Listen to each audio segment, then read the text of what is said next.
നമസ്കാരം. വനമാലിയിലേക്ക് ഏവർക്കും സ്വാഗതം. ശ്രീമദ് ഭഗവത്ഗീതയിലെ കർമ്മയോഗം എന്ന 3-ാമത്തെ അധ്യായത്തിലെ 12 ശ്ലോകങ്ങളാണ് നമ്മൾ ഇതുവരെ വായിച്ച് അർത്ഥം പറഞ്ഞത്. ഇന്ന് 13-ാമത്തെ ശ്ലോകം മുതൽക്ക് വായിക്കാം.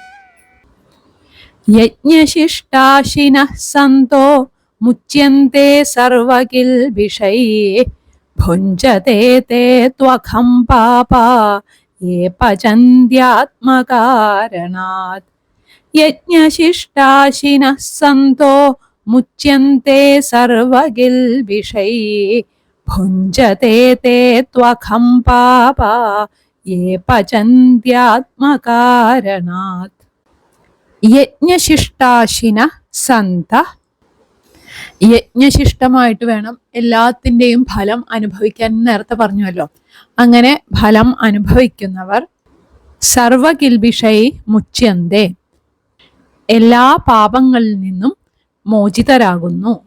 യേ ആത്മകാരണാത് പചന്തി, എന്നാൽ ആരാണോ തങ്ങൾക്ക് അനുഭവിക്കാൻ വേണ്ടി മാത്രം, അതായത് സ്വാർത്ഥ ബുദ്ധിയോടെ കർമ്മം ചെയ്യുന്നത്, തേ പാപാ തു അഖം ഭുഞ്ജത്തെ, ആ പാപികളായവർ കർമ്മഫലമായിട്ട് പാപമാണ് ഭുജിക്കുന്നത്. അതായത് എല്ലാ കർമ്മങ്ങളും യജ്ഞരൂപമായിട്ട് അനുഷ്ഠിച്ച് അതിൽ നിന്ന് കിട്ടുന്ന ഫലം അനുഭവിക്കുന്നവരാണ് സജ്ജനങ്ങൾ. അവരെ പാപം സ്പർശിക്കുന്നില്ല. അവരിൽ നിന്ന് എല്ലാ കർമ്മവാസനകളും വിട്ടകലും ചെയ്യും. എന്നാൽ ഈ സ്വാർത്ഥലാഭത്തിന് വേണ്ടി മാത്രം കർമ്മം ചെയ്യുന്നവര് എങ്ങാനും അബദ്ധവശാൽ വല്ല പുണ്യകർമ്മങ്ങളും ചെയ്തു എന്ന് വെച്ചാൽ അതിൽ നിന്ന് കിട്ടുന്ന ഫലം അതിൽ വല്ലാതെ അഹങ്കരിക്കും. പിന്നെ അത് മതമാത്സര്യം വളർത്തി അവസാനം അത് പാപരൂപത്തിൽ തന്നെ അനുഭവിക്കേണ്ടി വരും. അതായത് ഞാൻ കർമ്മം ചെയ്യുന്നു, എനിക്ക് ഫലം ലഭിക്കും എന്ന മട്ടിലുള്ള അങ്ങനെ ഒരു അഹങ്കാരത്തോടെയാണ് അവര് കർമ്മം ചെയ്യുന്നുണ്ടാവുക. അപ്പോൾ ഈ രാഗദ്വേഷ രൂപമായിട്ടുള്ള കർമ്മവാസനകള് വർദ്ധിച്ചു വന്ന് വീണ്ടും ഈ സംസാര ചക്രത്തിൽ കിടന്ന് ഉഴലാനായിട്ട് ഇടവരും. അതായത് ഒരാളുടെ കർമ്മം കൊണ്ട് ലോകത്തിന് സേവനമാണ് ഉണ്ടാകേണ്ടത്.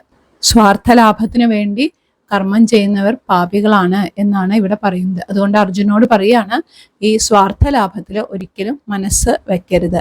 ലോക നന്മയ്ക്ക് വേണ്ടിയിട്ടാണ് നീ പ്രവർത്തിക്കേണ്ടത് എന്ന്. ഇനി അടുത്ത ശ്ലോകം.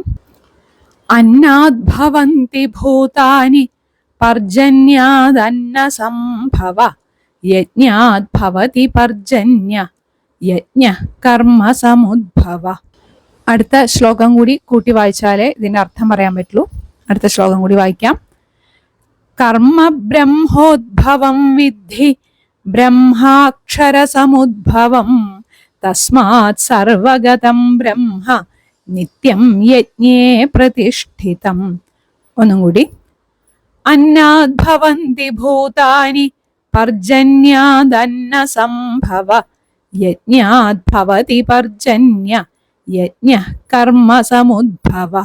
കർമ്മ ബ്രഹ്മോദ്ഭവം വിദ്ധി ബ്രഹ്മാക്ഷര സമുദ്ഭവം തസ്മാത് സർവഗതം ബ്രഹ്മ നിത്യം യജ്ഞേ പ്രതിഷ്ഠിതം.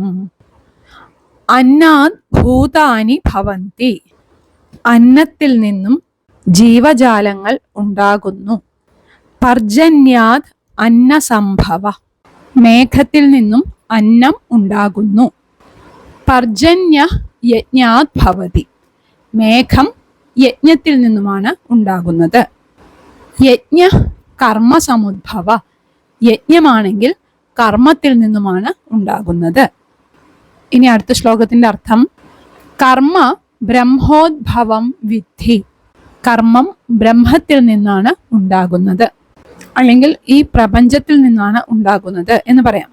ബ്രഹ്മ അക്ഷര സമുദ്ഭവം, ഈ ബ്രഹ്മമാകട്ടെ അല്ലെങ്കിൽ ഈ പ്രപഞ്ചമാകട്ടെ നാശമില്ലാത്ത നിത്യമായ പരബ്രഹ്മത്തിൽ നിന്നും ഉണ്ടായതാണ്. തസ്മാത് സർവഗതം നിത്യം ബ്രഹ്മ യജ്ഞേ പ്രതിഷ്ഠിതം. അതുകൊണ്ട് എല്ലായിടത്തും നിറഞ്ഞു നിൽക്കുന്ന ഈ പരബ്രഹ്മം യജ്ഞരൂപമായ കർമ്മത്തിൽ അധിഷ്ഠിതമായിരിക്കുന്നു. ഇവിടെ പരമാത്മാവും പ്രകൃതിയും കർമ്മവും തമ്മിലുള്ള ബന്ധമാണ് പറഞ്ഞിരിക്കുന്നത്. എല്ലാ ജീവികളും ഉണ്ടാകുന്നത് അന്നം കൊണ്ടാണ്. അത് നിലനിൽക്കുന്നതും സുഖിക്കുന്നതും സന്തോഷിക്കുന്നതും ഒക്കെ ഈ അന്നം കൊണ്ടാണ്, അല്ലെങ്കിൽ ആഹാരം കൊണ്ടാണ്. ഈ അന്നം എങ്ങനെയാണ് ഉണ്ടാകുന്നത് എന്ന് വെച്ചാൽ അത് പർജന്യം എന്ന് വെച്ച് കഴിഞ്ഞാൽ മേഘം എന്നാണ്. മേഘം വർഷിക്കുന്നത് കൊണ്ടാണ്, അതായത് മഴ ഉണ്ടാകുന്നത് കൊണ്ടാണ്. നമുക്ക് അറിയാം മേഘം എങ്ങനെയാണ് ഉണ്ടാകുന്നത്, നമ്മൾ പഠിച്ചിട്ടുണ്ട്. സൂര്യന്റെ ചൂട് കൊണ്ട് വെള്ളം ആവിയായി മുകളിൽ പോയി മേഘമായി, ആ മേഘമാണ് മഴയായി വർഷിക്കുന്നത്. ആ മഴയിൽ നിന്നാണ് അന്നവും, അന്നത്തിൽ നിന്ന് ജീവജാലങ്ങളും ഉണ്ടാകുന്നു. അതാണ് ഇവിടെ പറയുന്നത് മഴ ഉണ്ടാകുന്നത് യജ്ഞത്തിൽ നിന്നാണ് എന്ന്. നിഷ്കാമ രൂപത്തിൽ ഈശ്വരാർപ്പണ ബുദ്ധിയോടെ ചെയ്യുന്ന കർമ്മങ്ങളാണ് യജ്ഞങ്ങളായി തീരുന്നത്. അപ്പോൾ ഈ കർമ്മത്തിന്റെ ഉത്ഭവം എവിടുന്നാണ്? പ്രപഞ്ചമായി വർത്തിക്കുന്ന ബ്രഹ്മത്തിൽ നിന്നുമാണ്. ഈ ക്ഷരബ്രഹ്മം അല്ലെങ്കിൽ പ്രകൃതി ഉണ്ടാകുന്നത് നാശരഹിതമായ പരമാത്മാവിൽ നിന്നുമാണ്. ഇങ്ങനെയൊക്കെ ആയതുകൊണ്ട് സർവവ്യാപിയും നിത്യവുമായ ഈ ബ്രഹ്മം യജ്ഞരൂപമായ കർമ്മത്തിൽ അധിഷ്ഠിതമാണ് എന്നാണ് നാം മനസ്സിലാക്കേണ്ടത്. ഇവിടെ ഒരു കാര്യം മനസ്സിലാക്കേണ്ടത്, ഫലേച്ഛ കൂടാതെയുള്ള കർമ്മത്തിനെയാണ് യജ്ഞം എന്ന് പറയുന്നത്. ഇവിടെ പ്രപഞ്ച ഘടകങ്ങൾ ഓരോന്നും സ്വധർമ്മം ഫലേച്ഛയില്ലാതെ അനുഷ്ഠിക്കുന്നത് കൊണ്ടാണ് ഈ മേഘം ഉണ്ടാകുന്നത്. നേരത്തെ ഞാൻ പറഞ്ഞല്ലോ, സൂര്യൻ ചൂട് കൊണ്ട് ജലത്തിനെ നീരാവിയാക്കുന്നു. വായു ആ നീരാവിയെ ആകാശത്തിലേക്ക് ഉയർത്തി കൊണ്ടുപോയി മേഘമാക്കി തീർക്കുന്നു. ആകാശം ആ മേഘത്തിന് നിൽക്കാനായി സ്ഥലം നൽകുന്നു. ഇതൊക്കെ പ്രകൃതിയിൽ അങ്ങനെ സ്വാഭാവികമായി സംഭവിക്കുന്നതല്ലേ എന്ന് ചോദിച്ചാൽ, എല്ലാം പ്രകൃത്യാ സംഭവിക്കുന്നത് തന്നെയല്ലേ, അതല്ലേ പ്രകൃതിയുടെ സ്വഭാവം എന്ന് ഇവിടെ പറയുന്നത്.